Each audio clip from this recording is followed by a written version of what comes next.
Salut, c'est Anouk et bienvenue dans la chambre froide.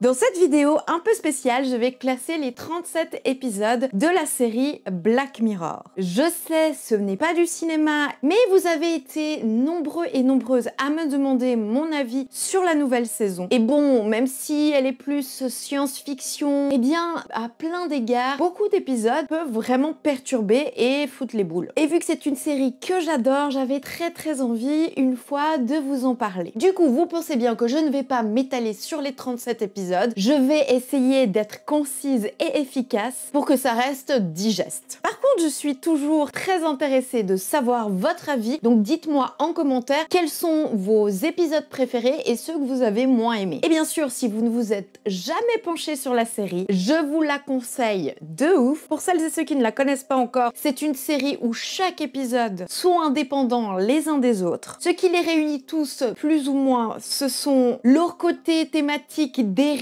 technologie sociétale avec des fois une touche de fantastique. En tout cas, on peut les considérer comme des moyens métrages qui sont tous des véritables pépites réalisés par pléthore de réalisateurs et réalisatrices de talent. La première saison est sortie en 2011 sur Channel 4, puis elle a été rachetée sur Netflix pour la 3e saison et Black Mirror a été créé par Charlie Brooker. Allez, j'arrête mon blabla et on est parti pour ce top spécial Black Mirror. J'ai dit 37 épisodes, mais en fait, c'est 34. Excusez-moi. Donc, à la 34e position, j'ai mis l'épisode Rachel, Jake and Ashley 2. C'est l'épisode 3 de la saison 5 et il est sorti en 2021. Alors, vous l'avez compris, c'est l'épisode que j'aime le moins, avec cette espèce de mini-robot. Même si le fond est pas inintéressant, mais j'ai pas du tout croché et c'était pas ouf niveau jeu et réalisation. De la vraie difficulté à être empathique avec cette chanteuse à succès. Malheureusement, pas méga bien interprétée à mon sens par Miley Cyrus. Bref, une critique de l'industrie musicale qui a malheureusement pas fonctionné sur moi. Et à la 33e place, j'ai mis The Waldo Moment et c'est l'épisode 3 de la saison 2 et il est sorti en 2013. Alors oui, le concept est très intéressant en soi, mais en même temps, il n'y a pas un seul épisode de cette série qui ne l'est pas. Donc bon, il est, malgré une critique pertinente sur les médias et l'influence politique malsaine, le personnage de Waldo m'a tellement hérissé les poils et du coup, l'humoriste qui l'est pour moi tout autant. Du coup, zéro attachement, zéro empathie pour lui. J'ai pas super croché. En 32e position, j'ai mis Maisie Day, qui est l'épisode 4 de la 6e saison sortie en 2023. Alors j'ai pas détesté celui-ci, mais je le trouve un peu hors sujet. Et il tire en longueur de ouf. Sa critique sur les médias à sensation, pour moi, marche pas de ouf. Et c'est un peu dommage. À la 31e position, j'ai mis l'hymne national, et c'est l'épisode 1 de la saison 1, sorti en 2011. Alors cet épisode, je l'aime autant que je le déteste. Je le trouve marquant et si perturbant, mais il m'a trop dégoûté et dérangé. Même si je sais évidemment que c'est le but. Mais j'arrive pas à le revoir et je supporte pas ce qui s'y passe. Je sais, c'est paradoxal venant de moi. Mais j'entends toutes ses qualités et son ton. En vrai, il aurait pu complètement être mon numéro 1, mais j'y arrive pas. Je sais, je suis désolée, c'est peut-être pas vraiment très clair. Mais on passe au numéro 30 et j'ai choisi Be Right Back, qui est l'épisode 1 de la saison 2, sorti en 2013. Bon, celui-ci m'a profondément ennuyée. Et même si j'ai compris que la douceur et la mélancolie appuient sur cette solitude profonde que l'illusion de la présence ne pourra jamais combler. Et ça, c'est ultra intéressant, mais j'ai pas accroché du tout. À partir de là, on commence déjà à être sur les épisodes qui ont été extrêmement durs à classer. Du coup, le numéro 29, c'est, je sais pas le prononcer, Reese. Mais en tout cas, je peux vous dire que c'est l'épisode 2 de la 5e saison qui est sorti en 2019. Cet épisode un peu huis clos avec ce chauffeur qui prend en otage est super et méga tendax. Donc pas mauvais du tout, mais je trouve qu'il n'est pas autant pertinent et marquant que la suite. On passe au numéro 28 et j'ai choisi l'épisode Playing. C'est l'épisode 4 de la nouvelle saison, donc la saison 7, donc sortie en 2025. Alors je l'aime, mais il me touche pas tout à fait. Je ne suis pas du tout une gameuse de jeux rétro, mais malgré tout, il est très bien réalisé, pertinent et fait référence à l'épisode Bandersnatch, donc ça, j'ai trop aimé. On passe au numéro 27 dans ce top et j'ai choisi Demon 79, qui est l'épisode 5 de la saison 6, sorti donc en 2023. Oui, je sais, il est considéré comme tout à fait hors sujet. Et c'est pas tout à fait faux. Et c'est d'ailleurs pour cette raison qu'il prend que la 27e place. Par contre, si on oublie ça, je sais, la cohérence, c'est pas pour les égouts, qui se voit donner une mission par un démon beaucoup trop cool, c'est percutant, drôle et kitsch, et je l'adore. À la 26e position, j'ai choisi Hated the Nation. C'est l'épisode 6 de la saison 3, qui est sorti donc en 2016. Alors cet épisode parle clairement d'écologie, et oui, il est super intéressant et méga flippant dans un sens, mais j'avoue que la structure style polar m'a perdu et j'ai pas super croché malgré toutes ses qualités. D'où le fait qu'il est que 26e.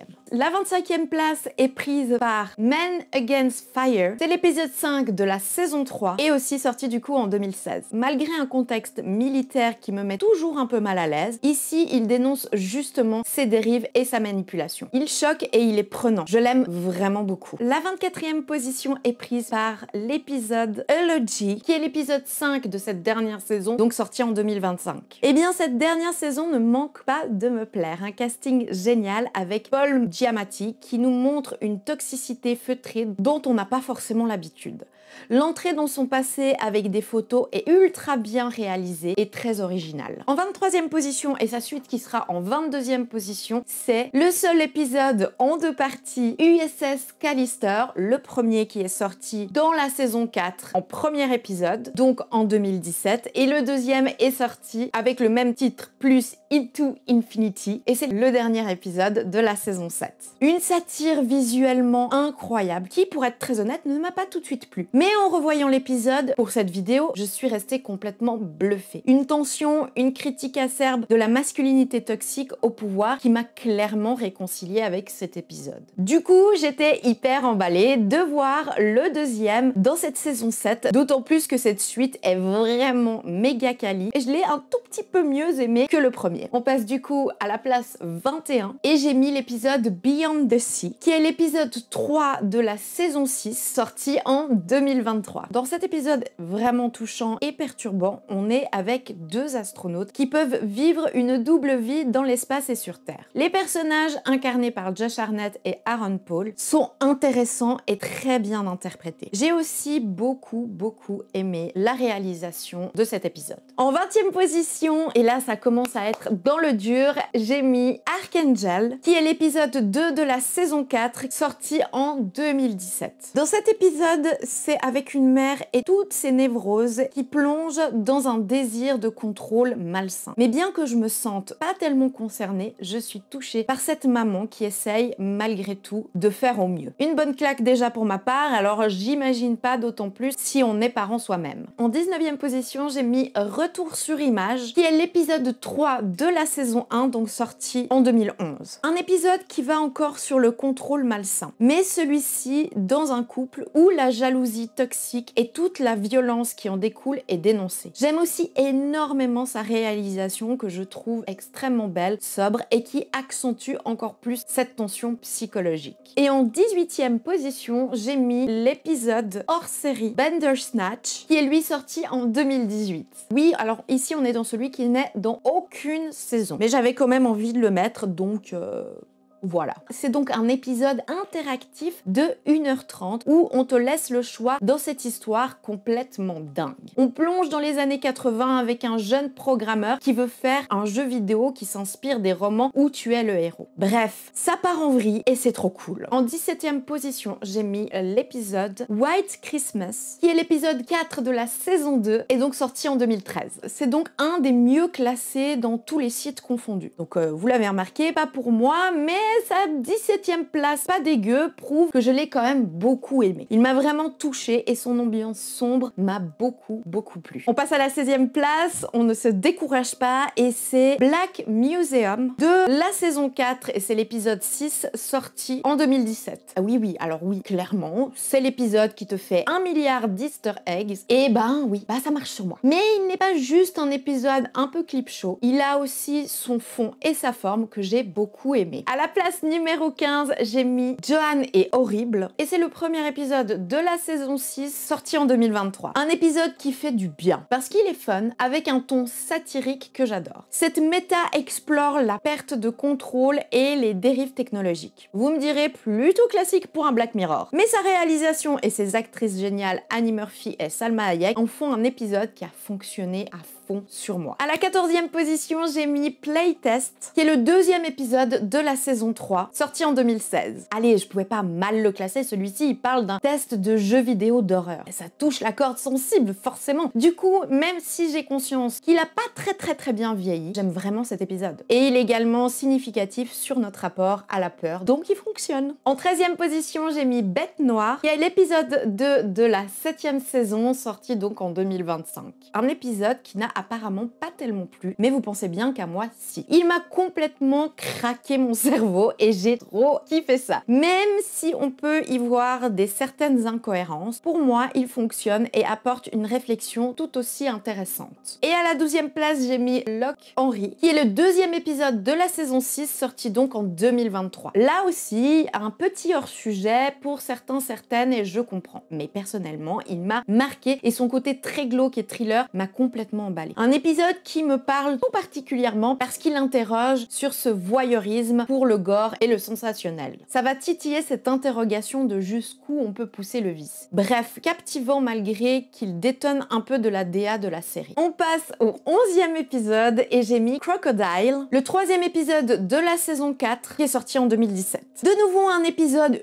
ultra boudé mais que personnellement j'adore. Il m'a vraiment marqué par sa violence psychologique, son côté froid et minimaliste et le malsain qui m'a pris à la gorge. Une vraie pépite qui m'a perturbée par son fond et sa forme. Et on passe enfin au top 10 et j'ai mis pour la 10e position Hôtel Riviera, qui est l'épisode 3 de la 7e saison, donc sorti en 2025. Ah je sais, pareil, un épisode que pas beaucoup de gens ont aimé, mais quelle douceur affreuse ce film. J'ai trop kiffé le concept, riche en références cinématographiques, et l'épisode m'a beaucoup touché, tout simplement. Et en 9e position, j'ai mis Striking Vipers, l'épisode 1 de la saison 5, sorti en 2019. Celui-ci est assez simple, mais franchement, il m'a complètement ému. J'ai adoré cette relation à travers un jeu vidéo de combat en réalité virtuelle. Il brasse un certain nombre de cartes, ce qui finalement devrait être dans la normalité. Une petite pépite que je conseille très fort. En 8e position, j'ai mis Hang DJ, qui est l'épisode 4 de la saison 4, sorti en 2017. Un concept très fort qui est si proche de nous. Ici, on est dans une parfaite représentation de cette série. Ce système de rencontre qui choisit pour toi met en perspective le sens du libre arbitre. Il reste pourtant ultra prenant et divertissant, bien que ces sujets soient lourds de sens. Bon, là, on arrive vraiment dans les grosses pépitas. Donc, à la 7e position, il y a 15 Million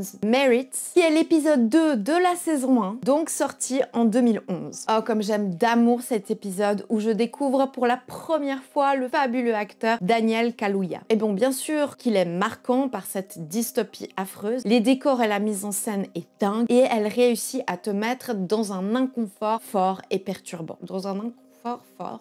Bon. Bref, un épisode magique et que je trouve complètement inoubliable. En 6e position, j'ai mis Nosedive, qui est l'épisode 1 de la saison 3, sorti donc en 2016. Celui-ci, je pense qu'il est le plus représentatif de cette série. Il est aussi celui qui a marqué l'arrivée sur Netflix. Une pépite qui fait malheureusement tellement trop écho à ce qu'on peut vivre actuellement. Et franchement, ça fait peur. J'adore bien sûr Bryce Dallas Howard, qui nous offre un rôle principal phénoménal et extrêmement touchant. Un épisode que absolument tout le monde a retenu car il est efficace mais pas du tout au détriment de sa réalisation ni de ce dont il parle. Ah puis cette fin, mais comme je l'aime d'amour. On passe à la 5e position et j'ai choisi White Bear, l'épisode 2 de la saison 2, sorti donc en 2014. Oh mais quelle claque celui-ci, c'est la plus grosse je pense, et quand je l'ai vu à sa sortie, je ne m'attendais pas du tout à ça. Une histoire plus glaçante et qui renvoie clairement à notre société gangrénée gangréné par une haine et un voyeurisme abject. En 42 minutes, il réussit la prouesse de nous divertir, de nous choquer, de nous surprendre et de nous faire réfléchir. Vous ne sortirez pas intact de cet épisode, mais pourtant, il est à voir absolument. En 4e position, j'ai mis Common People. C'est l'épisode 1 de la saison 7, donc sorti cette année. Pareil, ici, franchement, une claque de ouf. Je pensais pas que Black Mirror allait réussir à être encore autant impactant. Un concept dingue qui paraît plausible dans une certaine manière. C'est totalement terrifiant. En plus, il m'a vraiment touché et brisé le cœur. Mais vu que c'est la dernière saison et que probablement plusieurs d'entre vous ne l'ont pas encore vu, je vais évidemment pas plus en dire. Et on passe enfin au podium. Le top 3, c'est Shut Up and Dance. Et c'est l'épisode 3 de la saison 3, sorti en 2016. Alors... celui-là, il est terriblement génial. On retrouve ici le grain des 2 premières saisons, ce côté anglais au décor parfois un peu terne et sinistre que personnellement j'adore. Extrêmement bien joué par Alex Lauter, mais aussi par le très bon Jérôme Flynn. Bref, sous le ton d'un chantage en ligne, il nous met face à des sujets comme la surveillance et l'anonymat sur Internet, mais sans jamais nous donner la réponse toute cuite de où est le bien, où est le mal. Un débat interne avec cette histoire complètement inattendue. Une énorme pépite très perturbante. Et en 2e position, vous l'avez peut-être sûrement deviné, j'ai mis San Junipero. C'est l'épisode 4 de la saison 3, donc sorti en 2016. Oh, mais quelle douceur dans cet épisode. Une tendresse qui n'a pas l'habitude d'être mise en avant dans cette série. Mais là, on est envoûté par cette beauté qui nous parle avec une grande sagacité de l'amour et de la vie après la mort. Habillé par une des meilleures époques, en tout cas niveau esthétisme, les années 80. Je suis mais vraiment amoureuse de celui-ci. Et bon, si vous avez bien suivi et que vous connaissez très bien Black Mirror, vous l'aurez peut-être deviné, mon top 1, c'est un méga unpopular opinion, vu ses notes sur tous les sites. Et mon chouchou numéro 1, c'est donc Metalhead. C'est l'épisode 5 de la saison 4, sorti en 2017. Donc ne me fustigez pas dans les commentaires, je sais, mon numéro 1, vous l'avez compris, c'est pas celui que les gens aiment en général. Et bon, en plus, j'avoue que j'ai pas 1001 raisons pour expliquer sa première position. J'aime beaucoup le rôle de Bella, joué par Maxime Picky. J'aime d'amour la réalisation, je la trouve juste dingue. Et ce noir et blanc, je le trouve extrêmement beau. Et bien sûr, j'aime cette tension qui t'emporte direct. Et pour finir, je crois que ça me plaît beaucoup que ce fragment de vie soit pris comme ça, de manière brute, sans début, sans fin. Un bijou qui est bien trop sous-estimé, à mon sens.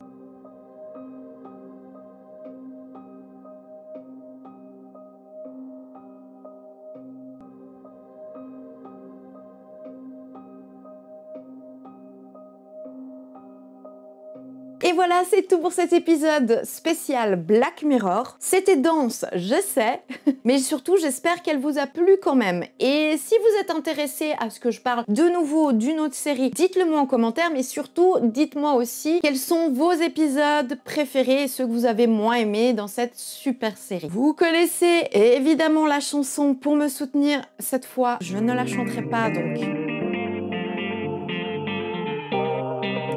je me tais. Mais surtout, n'oubliez jamais de connaître les heures de fermeture. Ciao!